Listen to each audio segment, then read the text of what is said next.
Hey everyone, Clay here. I just wanted to let you know, if you can't get enough of the Rotten Horror Picture Show and you haven't already checked out our Patreon, you should probably do that now, which is over at patreon.com/thepenskyfile. We've got 4 years worth of different series recordings we've done. We've done Friday the 13th, second string of Stephen King, Video Nasties. Last year we did the entire Halloween series.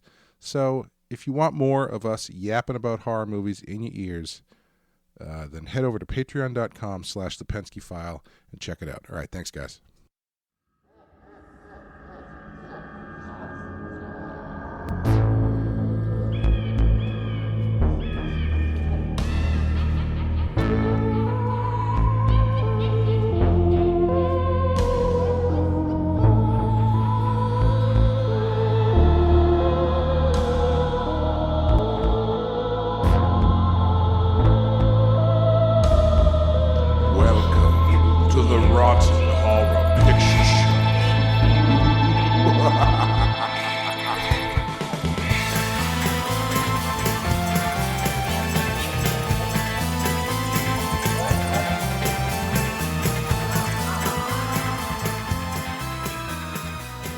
Hello!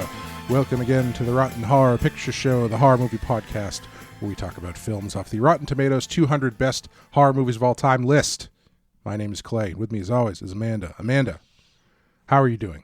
I'm good. I'm here coming to you from the bosom of Abraham to tell you to close your eyes and imagine pain forever.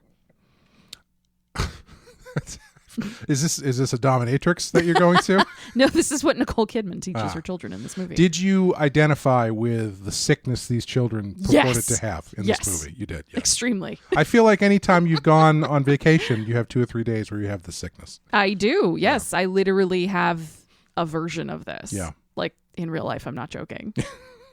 I'm dead serious. I wish that they had a moment where when she was describing the sickness to the children's condition. Yes, the condition to the new groundskeepers, she just stopped you and said, I know what you're thinking. They're not vampires. Yeah. Anyway, what are we talking about, Clay? We are talking about The Others. Yes. From 2000. We've done all of the movies, and now we're doing The Others. From 2001, number 142 on our list. It has an 84% Rotten Tomatoes score and a 77% audience score. You'd seen this one before, right? Yes. I think I don't think I saw this in the theater, but I saw it pretty close to when it came out. Yeah. I was pretty young. I probably was like 14, maybe. Have you seen it since then? Maybe once. Yeah. Maybe twice in the intervening years. I will say, though, I was shocked how much of it I remembered. I think I discovered that this was secretly a very formative movie for me. Yes, that is not surprising. Couple people trapped in an isolated location while spooky stuff goes on. It is my subgenre of horror. Yep. This is a movie that I did describe, as I've described a few other movies, as basically a 2-hour guitar solo for me. Yeah, this has, well, we'll get into that, but this has everything. Except vampires. That would be nice. Yeah, I had seen this when it came out in the theater. And I might have seen it one other time. It's funny because I was saying this movie has been on like my short list of movies that I have wanted to own for like 20 years. Oh, wow. And the thing that just kept stopping me from buying it was I wanted to watch it again to see if it was as good as I remembered it You being. wanted a callback audition. Yes, exactly. Yeah. And I had just never done that. And so now that I've done it, Barnes & Noble 50% off Criterion sale, look out. So it passed. It passed the audition. It did, yes. Congratulations to the others. Yes. It's funny, though. I think everybody we've talked to about this has had the same reaction, which is I don't remember a lot of it, but I definitely remember how it ends. Yeah. Which is makes sense. Yes. Because this is one of those big twist movies that yes. You it was one, I think we all kind of had a similar reaction, which was I remember how it ends, but I don't exactly remember how they get there. Yeah. And so this was a fun one to go back and watch again. Yes. And we're going to play the trailer for you, come back and talk about it. Sometimes the world of the dead gets mixed up with the world of the living. As you can see, the housework has been rather neglected since the servants disappeared almost a week ago. Do you mean they just vanished? Into thin air. How do you do, children? I'm your new nanny. Are you going to leave us too? Why should I leave you? The others said they wouldn't, but they did, and then it happened. Why have you opened the curtains? It was Victor. You told your brother that there was someone else in the room. There was. That'll do, Anne. I've seen them too. Sooner or later, she'll see them. Then everything will be different.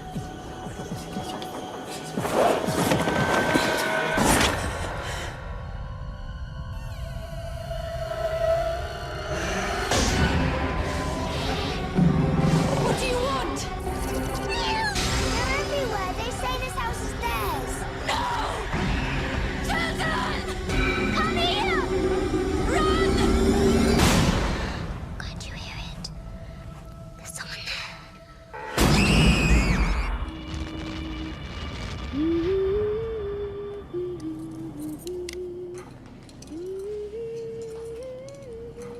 Where is my daughter? Are you mad? I am your daughter. Okay.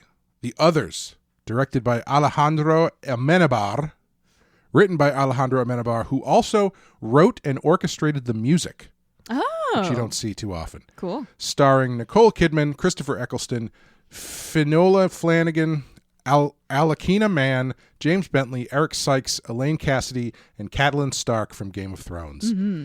Amanda, what happens in The Others? Grace, the devoutly religious mother of Anne and Nicholas, moves her family to the English coast. That's actually not true. Never mind. It's an English coast, Well, yeah, an island. which is all coast. Fair enough. During World War II, she awaits word on her missing husband while protecting her children from a rare photosensitivity disease that causes the sun to harm them. Anne claims she sees ghosts, and Grace initially thinks the new servants are playing tricks. But chilling events and visions make her believe something supernatural has occurred. Mm-hmm. It's about right. Mm-hmm. Yeah. Well, Clay, some things you'll find in The Others include Mm-hmm.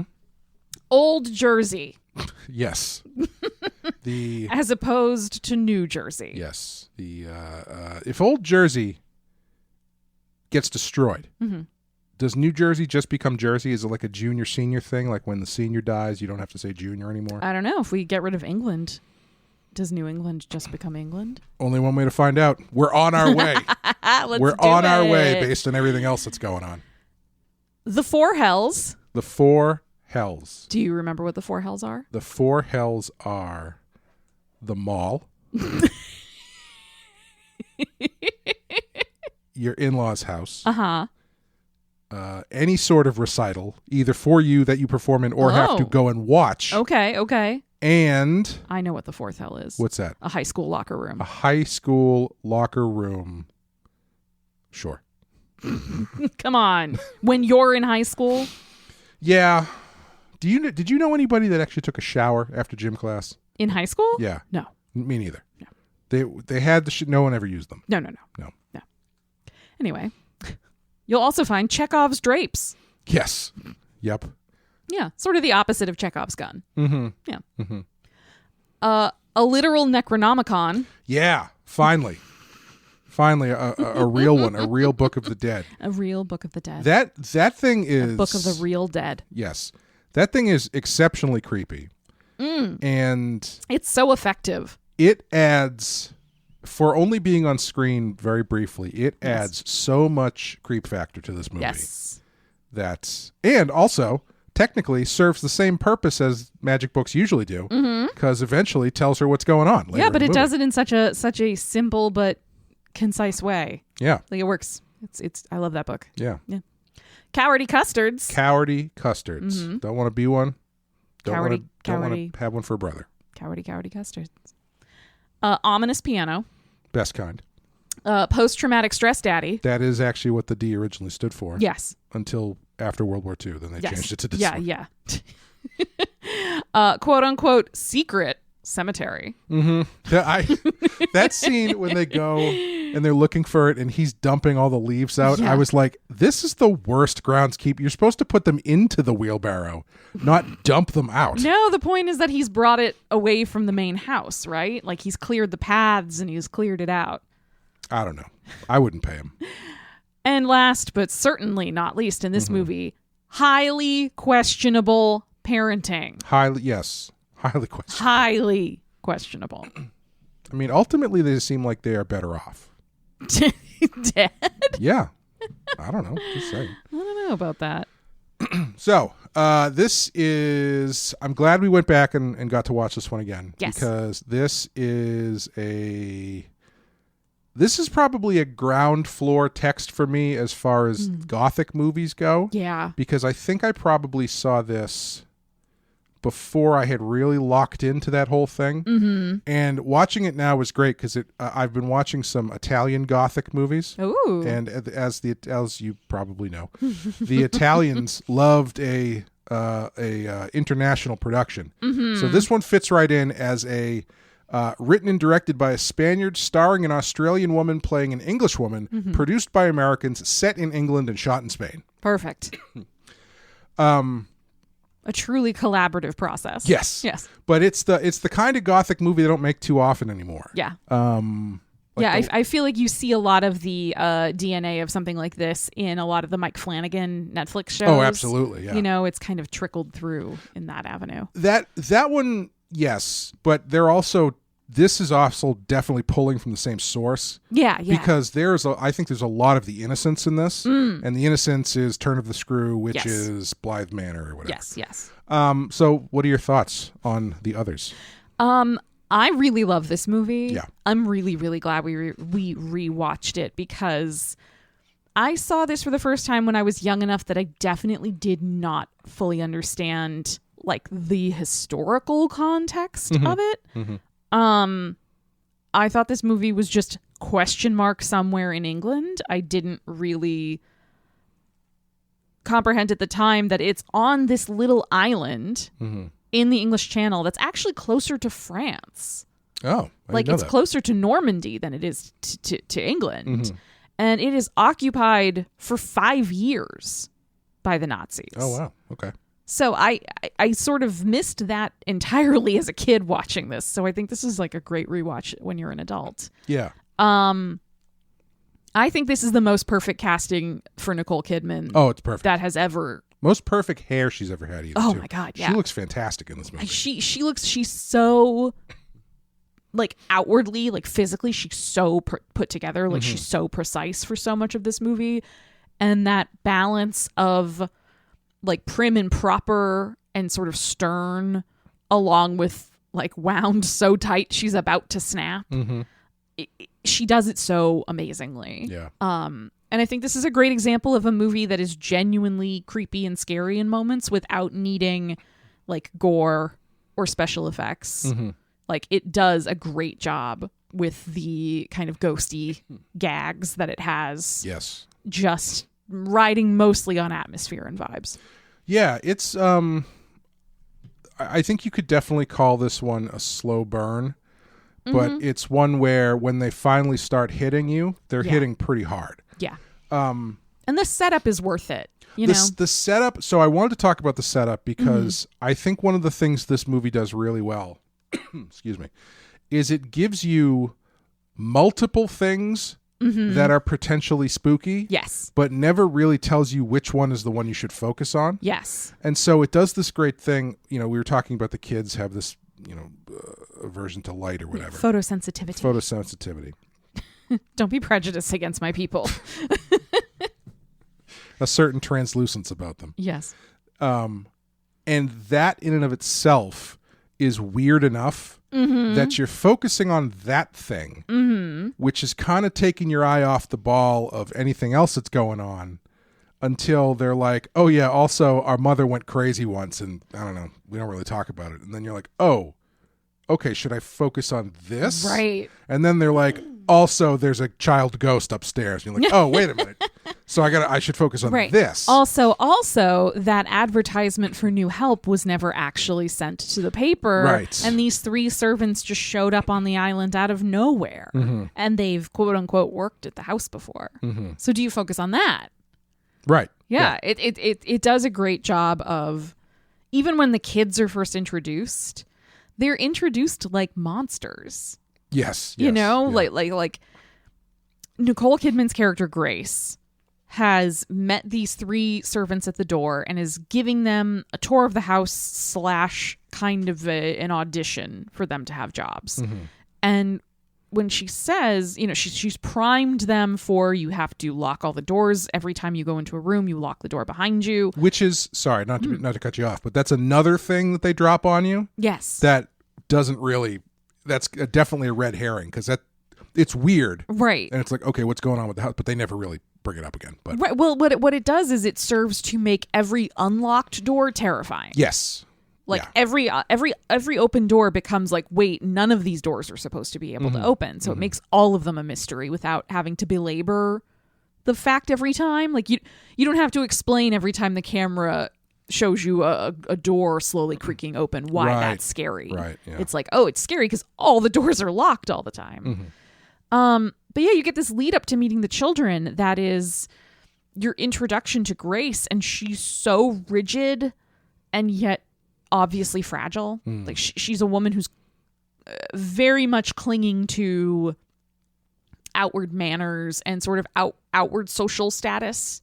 Like she's very almost rude with these people, and they haven't even officially been hired as the help yet. Yeah. She's definitely trying too hard to be the, perfect headmistress. Yes, the woman of the house kind of thing. And she's brittle is the word that always comes to my mind when I think about her in this movie. And she's bringing them through the house, and she sort of flippantly... I think it's pronounced British. But she flippantly tells them, oh, also the house doesn't have electricity. The Nazis cut it so many times, we just learned to live without it. So it's an isolated house on an island. She lives there alone with her children. They have to lock all the doors behind them. They have to close the drapes all the time. There is no electricity. Oh, I guess it's time for you to meet the children. And then she brings them, and the first thing you hear is them like creepy chanting a prayer in the dark in their room. Right, yeah. And the music even kind of gets ominous. And then you see them, and it's like, oh, they're just little kids. Yeah.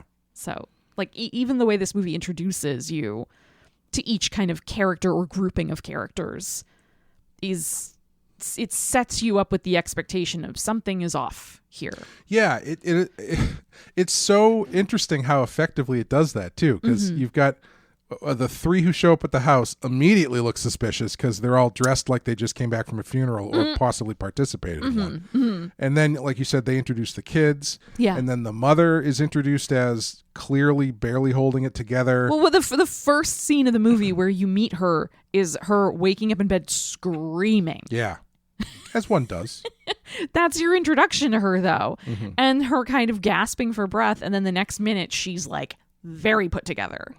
So you've gone from screaming in your nightgown to like not a hair out of place. That's because she's an adult. Yeah. Yeah. You scream in your nightgown every night. Absolutely. That's how as adults are wont. That's how you start your day. Primal scream, get all out, and then nothing can phase you for Put the on rest pants. of the day. Well, optional. Work from home.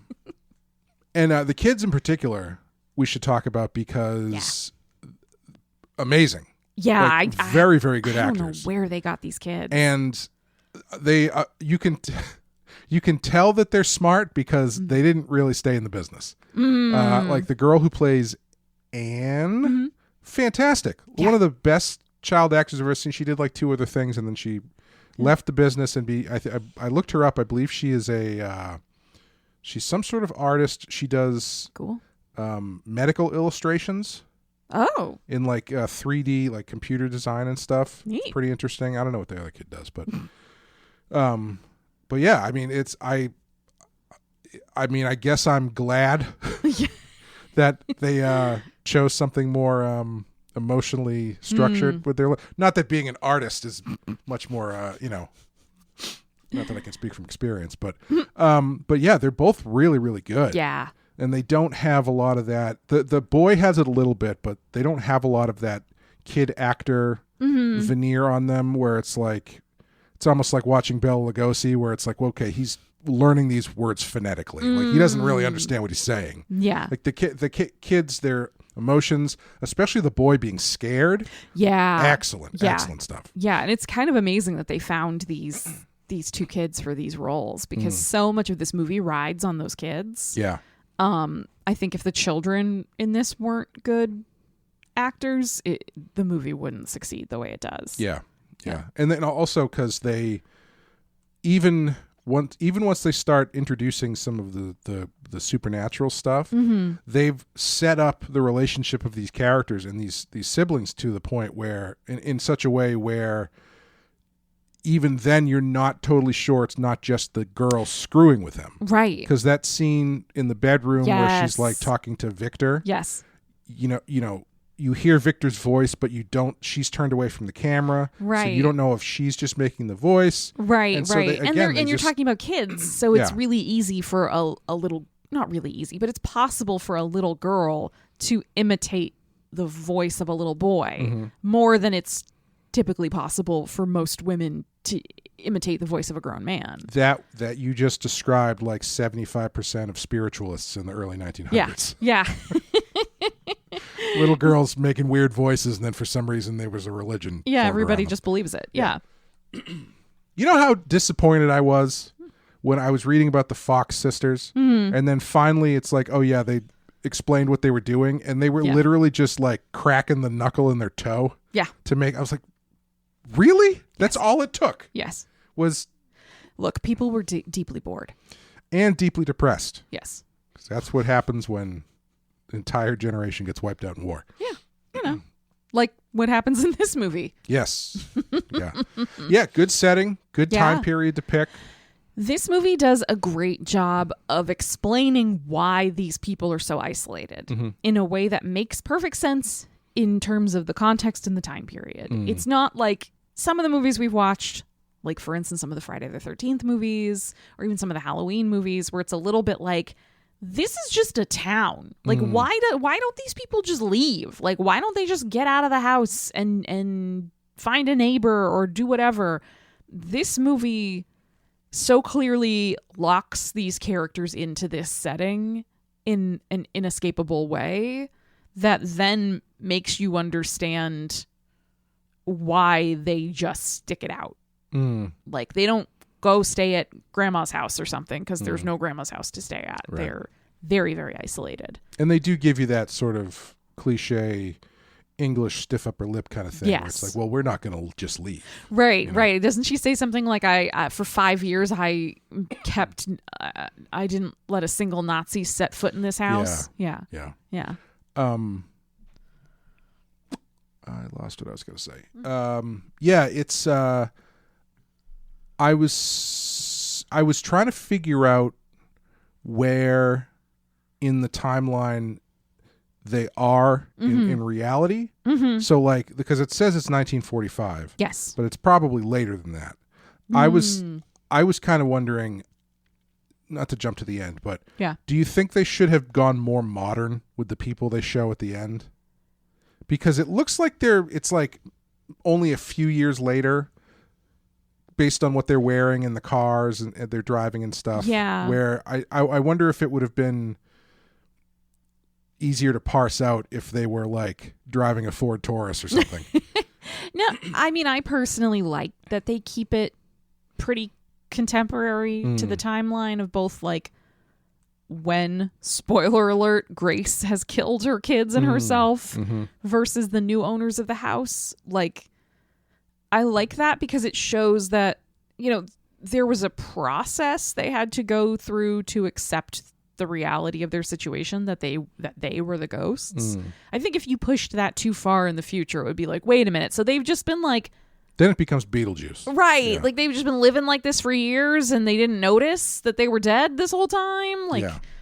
I think this makes it more, I don't know, believable and also understandable. Yeah, that I think they're it does, just getting to the conclusion. I think it does a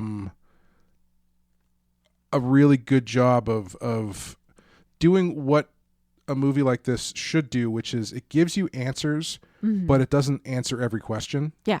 And so, and not in like a frustrating way, like where did the guy's hat come from, or like some stupid plot hole question. Right. It's just like it kind of acts as its own little bit of creepy world building to be like, oh, well, shit, when did they die? Right. Like, what did they die in 1945? Did they make it to the end of? I mean, I guess they made it to the end of the war, but Yeah. how come they made it that far and then she killed them? Like, what made her snap? They don't really go into that too much. Yeah. And they also, I think it very cleverly plays with, it's a good example of knowing when to use your narrative circle as a narrative cone of vision, as I like to call it, to your advantage, where I think it would be very easy to overthink this and be like, okay, well, we need to figure out how they deal with this. But what they're doing is they're presenting you this story and they're just not bringing in outside elements. Right. Like, it is an isolated place. They go out of their way of saying that. Yeah. But you don't know how they get their food. You Right. don't know how, where any of the things in the house are coming from. Like, it's that kind of thing where it's like, well, we don't need to know that. And Right. in any other movie, probably wouldn't even touch that. Right. And so using that to your advantage also helps you bolster what ends up being the twist at the end of the movie. Yeah, and I think that's feeds into why I think it's good that they keep the family that is trying to move in that they think are the intruders. I like that it feels like it's at least close enough in time that not a ton of time has passed between when the family has died and they realize that they're dead. You wouldn't prefer if it was like, if the people, the Like very alive people were 80s. from the 80s. And so Nicole Kidman's trying to figure out where the is coming from, like what room. Right. Yeah, or she finds like a Game Boy and is just horrified. No, I like that it stays, because it keeps it also believable that, to them nothing has changed. They Yeah. think they're still living in their house and there's some other presence there tormenting them. Yeah. I really also like this movie because I think it plays with a lot of different things thematically without beating you over the head with the different themes. I think there's a lot of stuff in this about class. Sure. About sort of socioeconomic class where, Grace feels like she is the lady of the house and she expects a certain treatment from the servants, and how the ending twist sort of it both maintains and flattens that relationship, where at the end Mrs. Mills is still like, why don't I make you a nice cup of tea? And it's almost like she's extending to Grace, like, we can keep this the same. Like, I don't need to move outside of this role and you don't need to move outside of that role. Yeah. But at the same time, it has brought them onto a more equal footing. Once you're dead, it doesn't really matter which of you owns the house if you're all stuck haunting it. Yeah. Like, and I think a lot of that too is Mrs. Mills's approach and relationship, and ultimately how she deals with Grace, I think is very kind. Yeah. In that she is giving her this option, but the way that Grace is acting is very much just a put. Like, Grace isn't the kind of character who is, like a high class person who would never think to do any, like, that's right. That's not who she is. Like, you can tell just from watching it that she's doing this. She's acting the way she does because she's trying to keep up appearances. Yes. And so that bit with Mrs. Mills at the end is almost like her saying, you can relax now. Right. But I think a lot of this movie is about sort of the structures Grace has adopted and put in place around herself and her family to maintain control and order. The things that she does for the children, for their condition, are very ritualistic. Yep. You know, it's sort of the ritual of you lock the doors, you close the curtains, you light the oil lamps. Like, this is how we must do these steps in this order to maintain the conditions we need. And then her focus with the children is very much on kind of a couple main things: religion. And she has a very rigid view of religion. There are strict conditions, and if you do X, you end up in this limbo. If you do Y, you end up in hell. If you do this, you end up here. Like, she's very much has a rigid view of her religious beliefs and where each thing will lead you. The other thing she has the children learn, the lessons, are about the family. There's this very 1940s, 1950s understanding of what a family is and how they should behave. It's sort of like a family is a mother, a father, brothers, sisters, and grandparents. And you must never argue or fight. And you must always do this. And it's this very... And sometimes you also have an aunt who lives with her roommate, Carol. Right. But like... In Grace's conception of the world, no. Yeah. Like, there are no aunts, there is no Carol, there is just mother, father, and children. And it's interesting because that's not the family we see. You know, the father isn't there. Right. When he comes back, he's not even really there. And she's trying to be this sort of picture perfect mother from the lessons, but she's clearly losing it. She wants her kids to be kind of, you know, this is how you're supposed to behave, children. You must be polite and you must have good manners. But they argue and they act out and they have fantasies and they tell each other scary stories. And ultimately, I think one of the things that ends up freaking Grace out a lot about the three servants is the fact that they are very much a unit, but they are not a family. Oh, sure, yeah. And I think that's on purpose, that you've got Mrs. Mills, but there is no Mr. Mills. The other man is Mr. Tuttle, but there is no Mrs. Tuttle, and there's no, oh, this is my brother. And, you know, I was Bertha Tuttle, and then I married, you know, John Mills, and now I'm Bertha Mills. And then there's Lydia, who's just Lydia. Yep. Like, no last name, no clear connection to either of them, and is a much younger woman who cannot speak. I do love at the end, the explanation is she's like, yeah, when she found out she was a ghost, that was just it. Like, she was so freaked out, she just never spoke again. She's never spoke again, and it's been 100 years or whatever. But I think it's really interesting. I think it's a movie that sort of deals with a lot of these anxieties around, like, religion and death in the afterlife, and sort of what a family is and how it should function, and kind of coming to grips with the fact that, you know, Grace's nuclear family failed. Yeah. It did not succeed, but this is maybe like an opportunity for her to try again in a less rigidly constructed version of family. Like, she can still live in the family home, but she has to open her mind to accommodate the fact that A, they are dead, and B, there are these other people here. Like, you can't just narrow it in to you and your kids. If you she have thought to those need kids, other people. if she thought those kids were driving her crazy now, just imagine 300 years from now when they're still kids acting the same way. She's going to kill them again. At least now they can go outside, though. That's true. Yeah. I love the, you know, talking about structures and breaking structures. I really like the scene where they're talking about limbo and purgatory and stuff. Not only because it's laying into how do you remember what the boy's name is? Nicholas. Yeah. I was going to say Miles, but that's the innocence. Nicholas is afraid of all this shit. Yeah. You know, he's like, why are we learning this? This is freaky. Is this really what happens? Not only is it play into that, which leads into the sister kind of like teasing him, et cetera, et cetera. It's also great foreshadowing for what happens at the end once they reveal the twist. And I think it pays off nicely with what you're talking about, because he goes, is this limbo? Like, what's going on? And she and Grace is like, honestly, I've got no idea. Right. Like that end when she's admitted what has happened, and she admits and kind of in a weird way, confesses, you know, in more in the sense of a religious confession than a criminal one.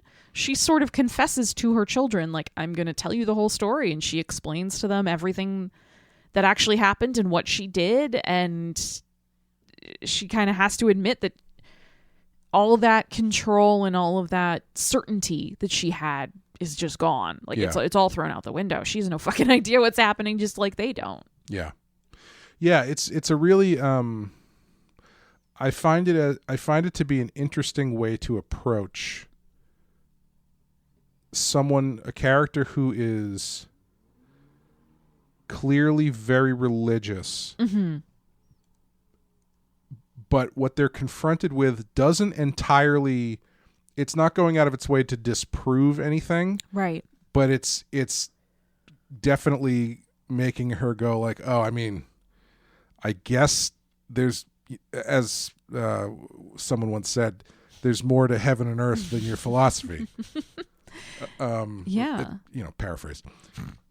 But yeah, and it's interesting because Grace she's a highly religious person, but in a weird way, she's not a zealot. Well, that's the, you know, I think it's one of those things where, much like everything else that she does, her adherence to the religion is structure for the sake of structure more than it is she's like a devout Catholic or something. Exactly. It's more about like she needs the rules, and they're kind of all of these rules and like processes are the only thing holding her together. Because she's not praying, right? No, we never see her independent of the kids going through any sort of religious devotion. Right. You know, the closest we get is when she wanders out into the fog and she finds Charles, her husband, and she says, "Thank God, like I prayed every day that you would come back to us." Like that's kind of it. I mean, that's the same way I react when the McRib comes back. So it's not really a religious. Right. It's more of just like that's what you say when you're grateful for something. It's not really a true devotion. Yeah. Speaking of Charles, what do you Speaking of the McRib. Speaking of the McRib, excellent stuff. This episode brought to you by McDonald's. If only. I'm loving it. What about post traumatic stress daddy? Yeah. What's your read on that? Do you like that? I think it's a nice kind of ambiguous bit to add. Yeah. That adds a lot but doesn't tell you anything, if that makes sense. Yeah, and it adds a lot in a way that I like, where it opens up a bunch of possibilities for you as the viewer to kind of muse on, and it propels the story forward in a less obvious way. It's sort of like his reappearance both breaks the tension and then his departure kind of triggers a new tension. Right. Like something has to happen to keep Grace in the house, but to also like ultimately sort of shatter the last of her illusions. And I think him leaving does that. And it's so interesting. This movie's so interesting because like they're doing a great job of giving you this setup where it's like there's something fucking weird going on in this house. Yeah.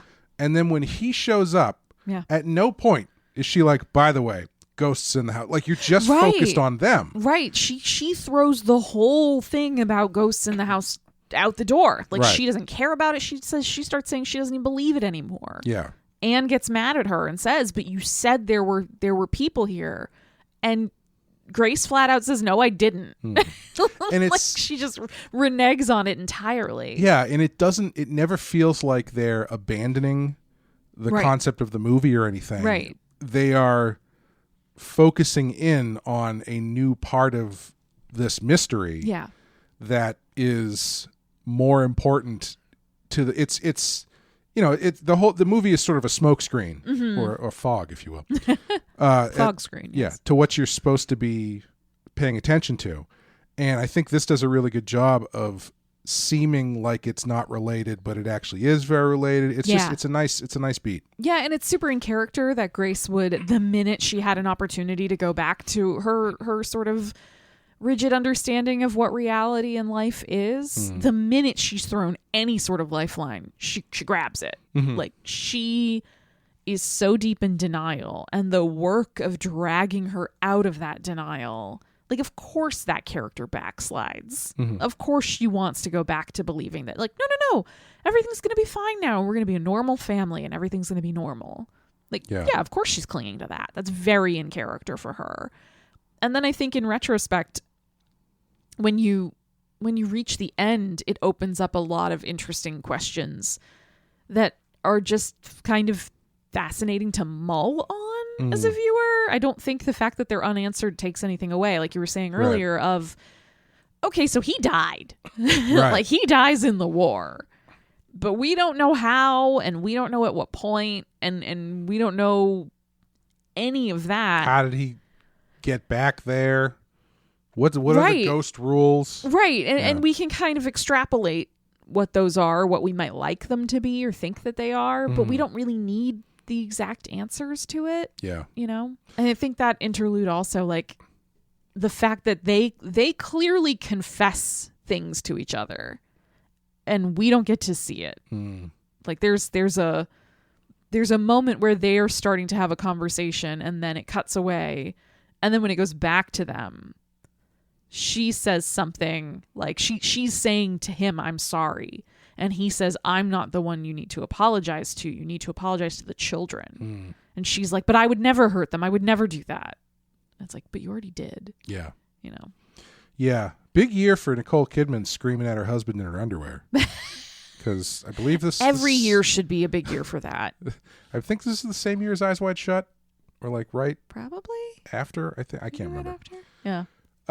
Yeah, and it's in a movie like this too. You are so primed for whatever the hook is going to be that when he shows up, they take your eye off the ball, because you go, oh shit, he's a ghost. Right. Like, the idea that he is a ghost comes up, but you never consider that everybody's a ghost. Right, because he is so remarkably different than they are, because he clearly,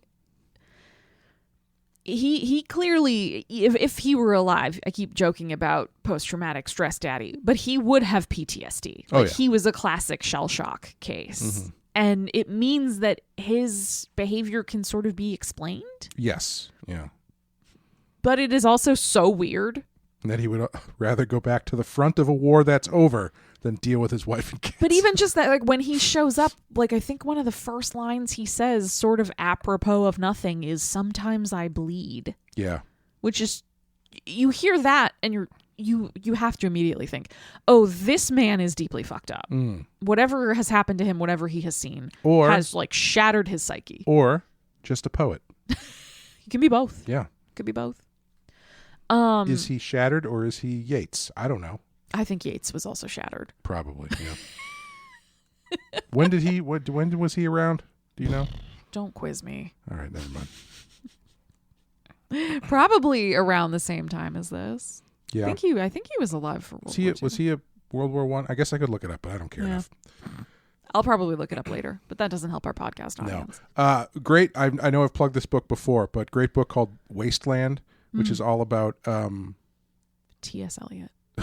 Yeah, actually, sort of. It's about all the art that came out of World War I, and all the artists in the early 20th century who were involved and experienced World War I. Oh, cool. Crafting and shaping basically all of art, but specifically the book focuses on, like, horror and the because I know I've talked about this before, but all the guys who basically wrote the book literally and figuratively on what horror movies and stories became were all affected by World War I. Yeah, had all seen people get blown apart. Yeah, even art movements like surrealism and poetry, T.S. Eliot, etc. Yep. It's a great book. All right, that one does sound good. You don't read that sometime. Do you like The Caretakers? I do. I do, and I think especially Mrs. Mills. And I think the movie does do such a great job of moving back and forth, moving your perception of them back and forth, where they go from kind of seeming like quirky but harmless to very sweet and caring towards the kids to very ominous and creepy. I think they're very effective. I think bringing them in as these sort of outsiders who are like on the periphery all the time works really well. Yeah, I like them. I think the other two, I mean, I don't really know what you do with them, but they do kind of get shortchanged. Julia doesn't really have much to do. Is that her name, Julia? The mute girl? Lydia, yeah. Beetlejuice, right. Yeah. She doesn't really have much to do. Yeah. But I think just, in a movie like this, it pays off to have a couple extra people wandering around the house. Yeah.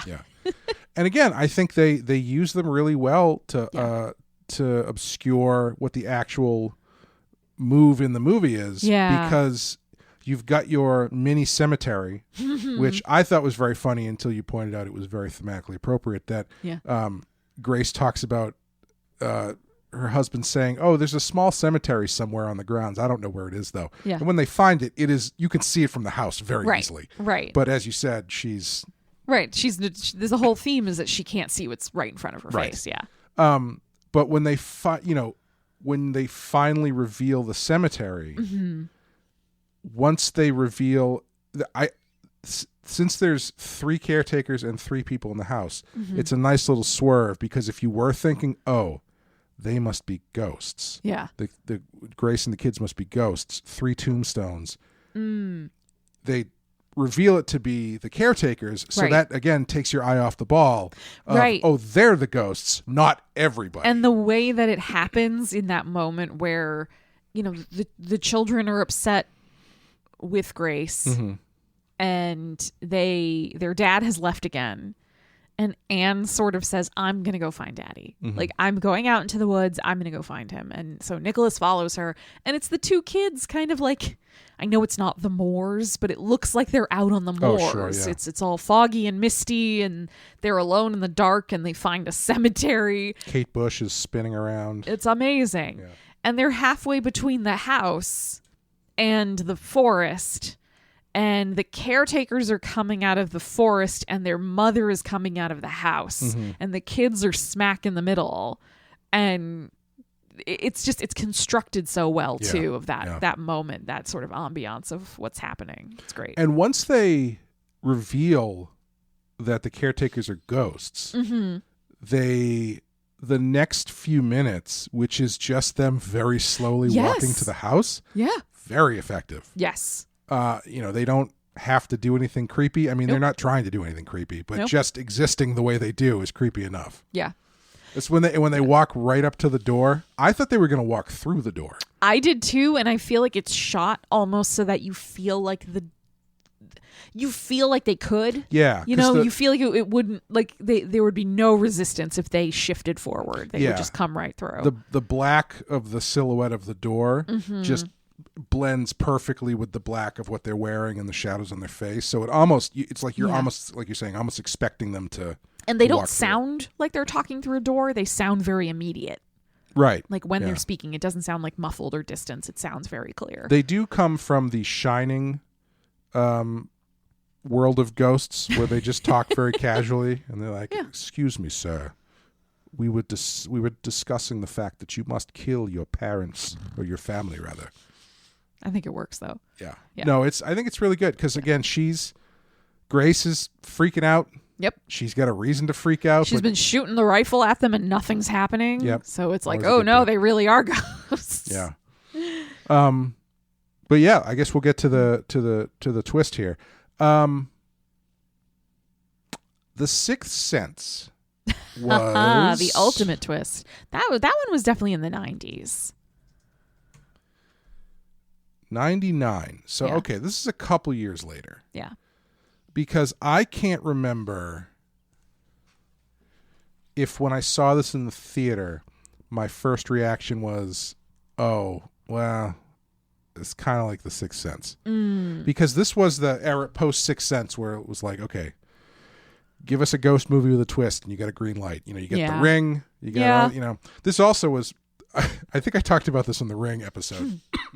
I think this is the movie, because The Ring, I think, is the same year as this, 2001. That sounds right. And they do have similar haircuts, but when I went to see The Ring, for whatever reason, Oh, yeah. I was convinced that Naomi Watts was Nicole Kidman. Yeah. And I was like, because I had never seen Naomi Watts your before. white lady face blindness. White Australian lady face Australian lady face blindness. Excuse me. Yeah, and for whatever reason, because they do kind of have the same kind of vibe, and I had never seen Naomi Watts before, and they kind of have similar voices. And you don't need to justify it. I No. understand. Anyway. But yeah, I remember I remember when this movie first came out, and I feel like there was a bit of a reaction from a sizable contingency of people where it was like, oh, they're just trying to do what The Sixth Sense did. Mm-hmm. Yeah. Well, I think this is a really clever way to do this twist, because the fact that we're talking about The Sixth Sense shows you that the twist in and of itself is not original. Right. But the way they execute it, I think, is very cool. Yeah. I really like the idea that the ghosts, the dead and the living, exist in the same space, but like on different vibrations or something. Yeah. So you can have your ghost people thinking that they are existing the way they always have, but they're butting heads with the living people who are actually occupying that space. Right. Right. Or you can have people like it seems from the context clues of the movie that Grace and her family Grace and the kids have been living in this house for at least a couple years. Mm-hmm. Because if the Nazi occupation just ended, they didn't move in during the Nazi occupation. Yeah. So they had to have been there for at least 5 years. I assumed they'd been there as long as the kids, like since the kids were born, at least. Yeah. So at least since the beginning of the war. Right. So they've been there for a long time, and there's no moment where they'd say, oh, Anne, I'm so tired, not these ghosts again. You said you sensed ghosts before. Like there's not any evidence that when they were alive, they didn't sense Mrs. Mills. Sure. Or, the other servants, they didn't, you know what I mean? Like there was, when they were the living occupants of the house, they did not think the house was haunted. Right.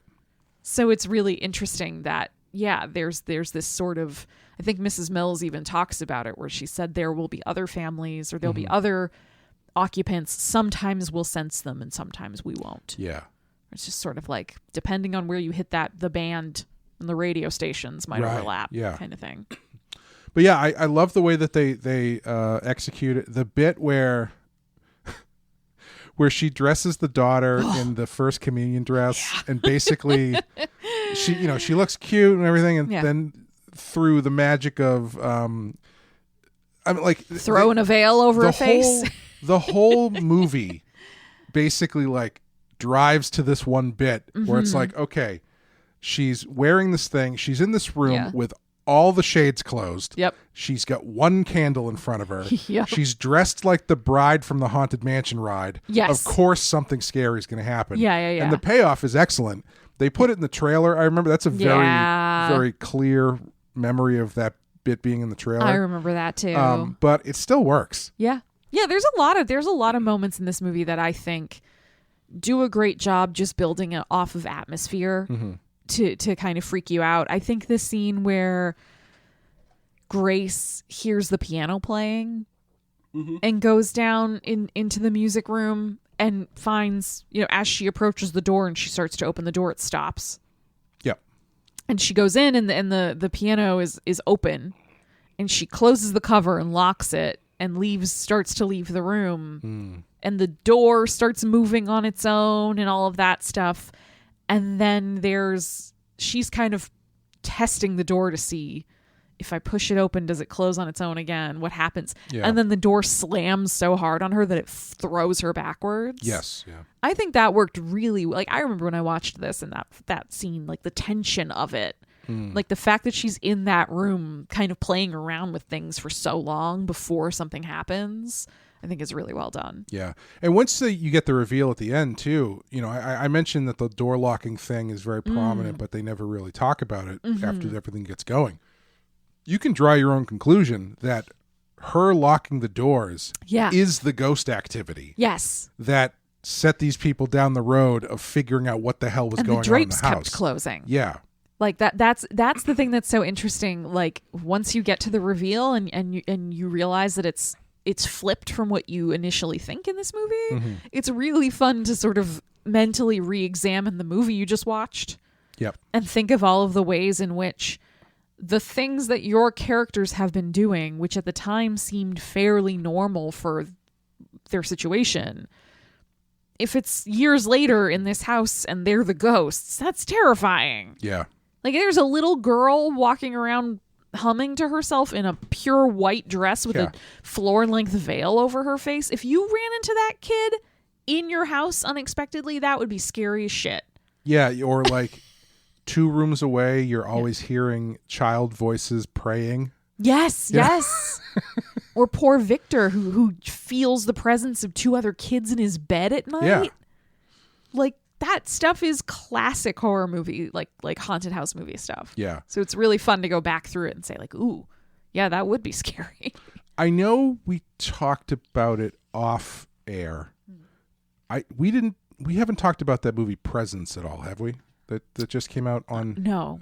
So Presence, it's a movie that just came out, Steven Soderbergh movie, and the advertising is very misleading. They're selling it hard as a horror movie. It is very much not a horror movie. Yeah. But what it is a ghost story from the perspective of the ghost, where essentially the camera is essentially the ghost. So everything you're seeing in the movie is something that the ghost in this house is seeing. Yeah. And I love Steven Soderbergh. I think he's one of the best working directors. I like him because he's the guy who's like in the top 3 guys working, but is so under the radar that people tend to forget about him. Yeah. And then he'll just come out with like 4 or 5 movies or like a TV show or something, and they're usually all really good. Movie looked great. Acting was great. It was an interesting idea, but the thing that took me out of it was the idea that the camera is ostensibly the ghost is like literalizing what a movie is, kind of. Right. And so there wasn't. Are the other characters in the movie aware that there is a ghost? Yes.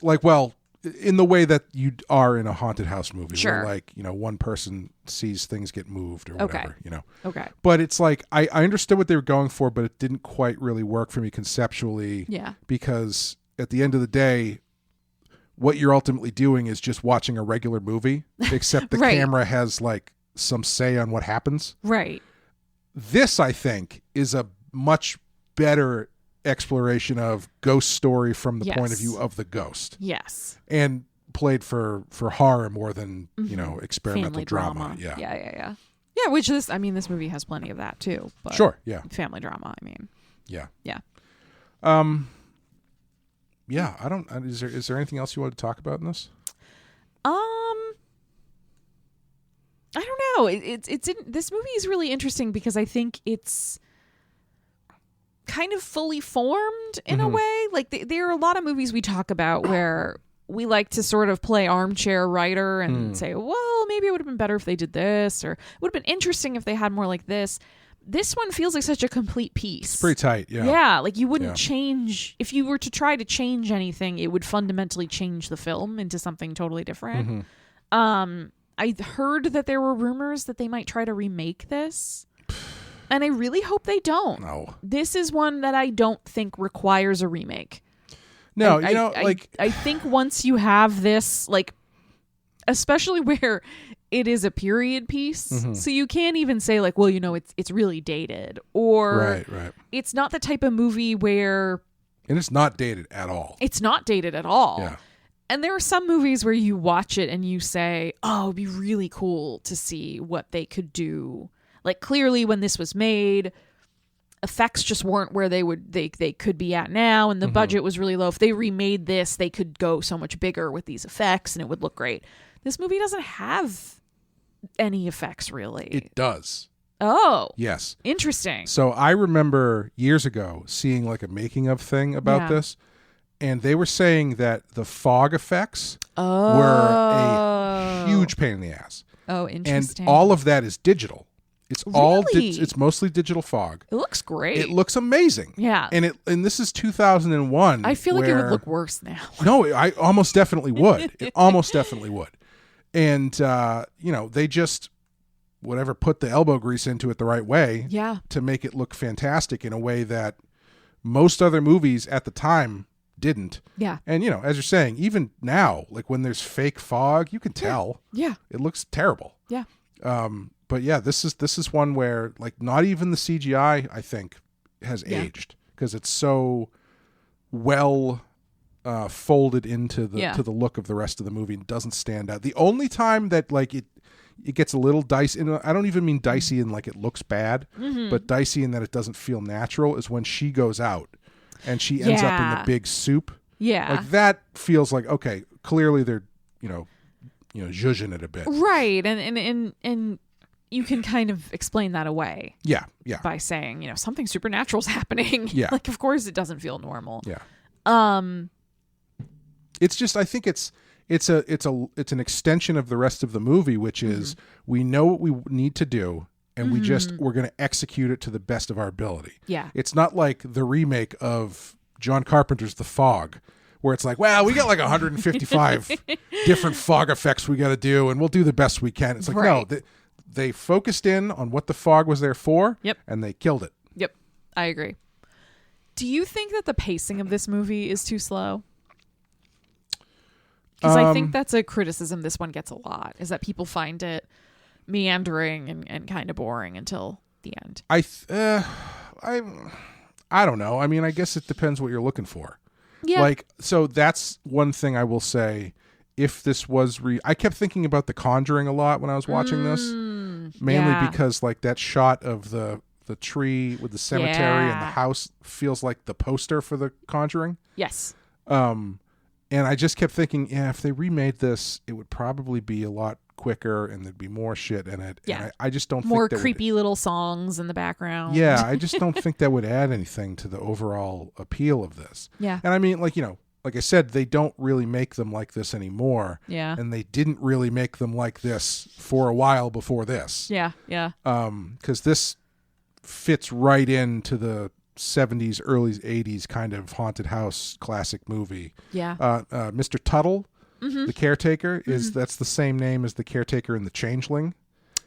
Shit. Have we done The Changeling yet? No, we haven't, but I man. want to. Love The Changeling. Yeah. But so like I think this kind of movie comes from a different era. Yeah. I think now for a lot of people it might feel slow. I think so. But I don't know, not for me, man. I loved it.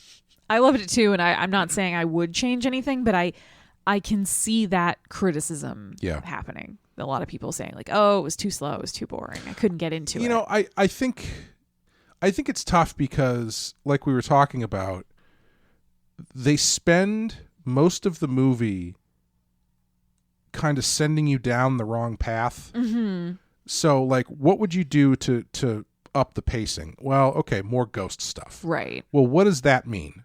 Yeah. Like, is it because the ghost stuff is only part of the soup of this movie. Right. That part of it is the paranoia of looking around at the people there and saying, is it Anne? Yeah. Like, is it the little girl doing it? Is it Grace going crazy? Yeah. Is it the servants who've shown up? Like, yeah. Because while this is a ghost movie, a haunted house movie, like all the best haunted house movies, this is about more than just the ghosts. Right. Sure, the ghosts are a question that need to be answered, but it's not the only question. Right. And I think adding more ghost stuff or whatever they would ultimately do would kind of send the needle more towards ghost stuff. Right. Ghost movie. Right. It would sort of cut out the possibility that it is the servants just fucking with this family. Mm-hmm. Like you can go through, if you don't know what's going to happen in this movie and you're going into it cold, you could spend half of this movie thinking like, oh, it's the servants doing something, or it's Anne acting up, or it's Grace losing her mind, because you can tell pretty early on that she's just hanging on by a thread. Like, there were all of these different options, but if you just had them seeing like a literal ghost boy running down the hallway, you'd be like, oh, okay, ghosts. Yeah. And that's it. Yeah. Yeah. Yeah, because I mean, you don't even see a ghost until you realize you've been watching. Yeah, until you realize all you've been seeing is ghosts. But yeah, I don't know. This is a movie where I don't know what you get out of remaking it. I don't either. Because, what do you change the twist? A, to what? B, who cares? Right. It's not going to make it better. Right. Yeah. I don't know. No, I agree. This time we find out Rosemary's Baby was adopted. It's like, great, cool, excellent. Last time it was a boy baby. This time it's a girl baby. Yeah. You didn't see the remake of Pet Sematary, did you? No, I didn't. So they actually they pull a bit of a fast one, which I appreciated, but I was also like, this is literally the only thing you could do differently in this story, which is they do the whole thing where the kid is like getting dangerously close to getting hit by the truck. Yeah. But the truck ultimately hits the other kid. Oh my God. And so like that's the change, is that it's not the 2-year-old, it's the 8-year-old who gets hit by the truck. Oh my God. And I was like, all right, I mean, I have respect for that. Spoilers for the new Pet Sematary, but wow. Yeah. Wow. This is number 143, did I say? 142 on our list. Do you like the positioning? Do you think it should be higher, lower, off the list? Excuse my God.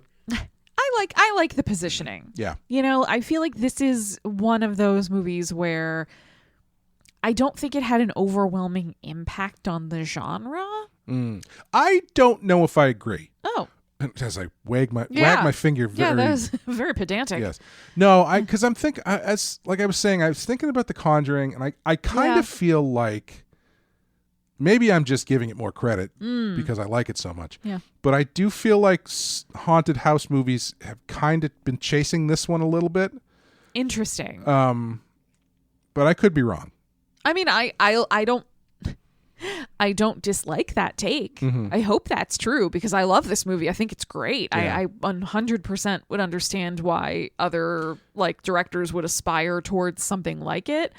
I just feel like it's one of those ones when you talk to people and you say, "Oh, I'm going to watch The Others tomorrow night." They go, "Wait, which one was that one?" Yeah, that's true. When did that come out? And you say, "Oh, it was like early 2000s, Nicole Kidman." And they're like, "Was that? What was that? Oh yeah, was that the one where they're like in a big house? It's like it's haunted. The kids are like scared. It's always like scary and dark." You're like, "Yeah, pretty much." Yeah.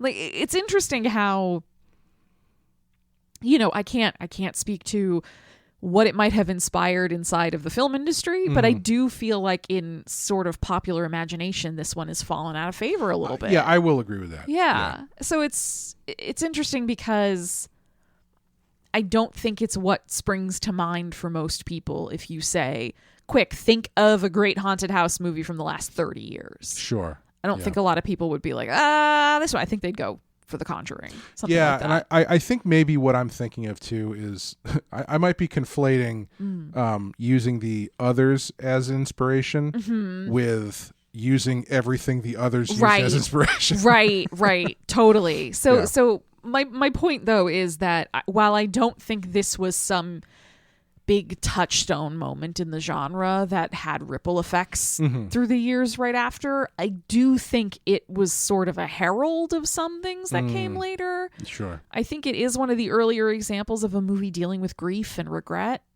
Yep. That then later became sort of the indie horror boom. Yep. I think this is one of the ones that kicked that off. And I think it's just such a great... It's such a Mike Flanagan watched this and was like, what if this was 5 hours longer? Yes. And everyone was much more sad. Yes. And add 4 more characters, please. Yes. I have a lot of friends who are great actors. And each character gets an own episode. I'm for it, man. I still love it. But yeah, I think it's just such a well-made movie. It's so well done, and it's just a great ghost story. Yeah. So I'm glad it's on the list. I'm pretty happy with where it's at. Yeah, I would say I think it's a good placement for it.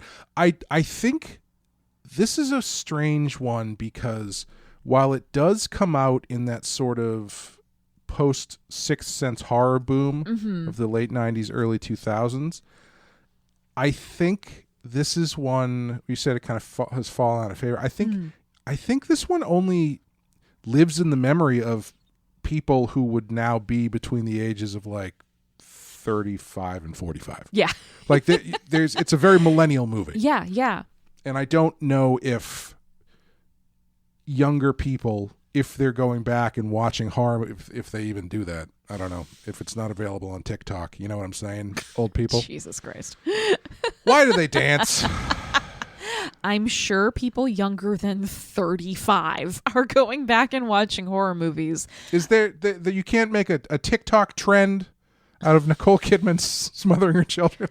You could probably make a TikTok trend out of her like vague outfits in this. You know, her general aesthetics. There's like a trad wife. Yeah, she's not really a trad wife though. No. In this, no. She doesn't do the closest thing she gets to housework in this whole movie is needlepoint. That's true. Like that's it. Fan cam #sad daddy Christopher Eccleston.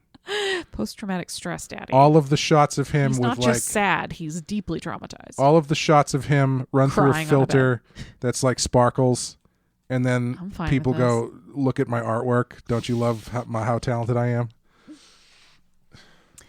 The internet was a mistake. I'm sorry. But I do think it's an interesting point of this is kind of like a niche movie in a lot of ways, where I do think it's sort of now it's been eclipsed by the earlier success of something like The Sixth Sense, and then the later turn towards the sort of more like torture porn stuff. Yeah. Like I think this one kind of gets lost in that transitionary period. It's it's too bad because I think that this era gets caught up in the filmmaking style of the time and ultimately doesn't produce enough classics to make it like really stick. So like you've got Sixth Sense, you've got The Ring, and I would say also this. All of the other stuff that's trying to play off of this vibe is too hamstrung by the filmmaking techniques of 2001. 2002. And they just turn into goop. You know? Like your the Skeleton Key or Stigmata or all these other things where it's just it's just goop. That's the best way I can describe it. Yeah, those ones all kind of go off the rails too because they don't really have I don't know, it feels like they have less of a point. Yeah, or the remake of The Haunting. They lose steam. I love that movie, the remake of The Haunting. Really? I'll have to watch it again. I did not like it at the time. I don't love it in this is a high quality movie way. I love it in I read The Haunting of Hill House and then watched that movie and was like, yay, books are real. Yeah, but you've got your 13 Ghosts. Yeah. But like that, I very clearly remember that movie being like, oh, this is run through the Photoshop filter of 2002 in a very unpleasant way. Those types of movies are fun. Yeah, that's true. You know, they you can get a real kick out of watching them, and they are kind of, I don't know if campy is quite the right word, but they are of the time. Yeah. And so there's a little bit of enjoyment you can get out of that. This movie, on the other hand, I feel like it's just a good movie. Yeah. Like if you plucked this out of 2001 and said this came out in 2012. Sure. Or, you'd be like, okay, the early indie horror boom. I was going to say. Right before Hereditary and all of that. Like if you were back then, you'd be like, oh, okay, yeah, I see it. I was going to say this would be an A24 movie now. Yes, it would. Absolutely. Absolutely. Yeah. And the trailer would be much better than the movie. Yes. That's not fair. The trailer would be better than the trailer they made in 2000. Yeah, I actually haven't watched it yet. I bet it's not great. I'm sure it's fine. Every scary moment from the movie. Yeah, I do remember. I remember the reveal of the old lady. I am your daughter. Yeah, and I remember that one shot of Nicole Kidman going like, I want a gif of that. Me doing that? Yes. We don't do video anymore, unfortunately. But okay. That's the TikTok trend, is just having the reaction of you going, the hand and everything, and stitching that into every video. I don't know if I've ever sent it to you, but our faithful listener Kyle never misses an opportunity to embarrass myself and or Wes. And when we were back doing video on the Star Trek show, There was we were in the middle of doing an episode and my old chair broke. So the lumbar thing that makes it go back and forth snapped. And so there's a gif of me just going, Oh, Kyle, where is it? He'll I'm sure he has it on speed dial. So I need to find it. anyway, that's going to do it for the others. Thank you guys for listening. I hit the randomizer button. Beep, boop, boop, beep, boop, boop, boop. And next time, we're going all the way back to the beginning. Ooh. Number 16. Ooh. For all you freaky Orlok babies out there, we won't go into Nosferatu 1922. Yay! This will be fun to talk about copyright law.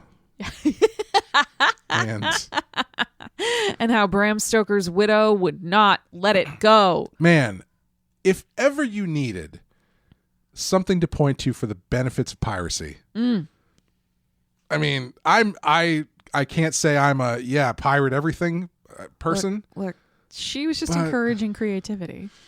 Yeah, I mean, she was the Lars Ulrich of her time. If I ever made anything that became successful, I would tell Greg, if I die, don't let anyone use this. Yeah, you be litigious as shit. Yeah, fight everyone about this. Yeah. Preserve my legacy. I don't blame her for doing it, but I'm also glad that some people just kind of tucked it away and were like, yeah, no, it doesn't exist anymore. Burn them all. We just don't have it. Anyway. Exciting. That's what we'll be doing next time. Thank you guys for listening. If you want to help support the show, head over to patreon.com/thepensky-file, where you can follow Amanda and myself as we get into remakes and reboots this year. January, we did House of Wax. And rebooting. Oh, I almost forgot to mention this movie does technically continue our trend of mannequin-based films with a quick shot of, I guess it's technically a Virgin Mary statue or something. It's more of a statue, but I understand what you're getting at. House of Wax in January. February, we are doing the 1970s Invasion of the Body Snatchers, and our buddy Wes will be on there with us for the Leonard Nimoy Star Trek connection. And also because the three of us did the original like 20 years ago at this point. But yeah, check that out. Check out all the other stuff on there. And thank you guys for the support. Thank you for listening. Thank you, Amanda. Thanks, Clay. We'll see you next time. Bye, everyone.